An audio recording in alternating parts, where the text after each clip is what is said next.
advice mo sa mga bagong vloggers natin ngayon na mga baguhan pa lang? Ito, yung masasabi ko sa mga new content creator, mga aspiring vlogger, mga aspiring content creator, talagang tiyagain mo lang siya. Totoo naman may pera sa Meta, may pera sa pagiging content creator, may pera sa pagiging vlogger. Basta habaan mo lang yung pasensya mo, diyan mo na mararanasan yung iba-ibang mga basher, yung mga disappointment, yung mga iba-ibang mga trials, pero sila yung magpapatatag sa'yo. Gaya ko, talagang pinokus ko siya, at least ngayon naging 72k follower na tayo. Thank God, kahit papano, nakakatulong na tayo. Focus ka lang sa gagawin mo.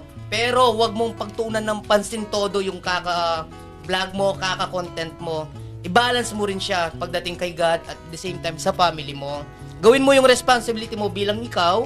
Huwag kang magbabago, at pag nagbago ka, sobrang tutok ka na kay Meta. Hindi na ikaw yung dating ikaw. Ah, okay. Ganun pala yun, no?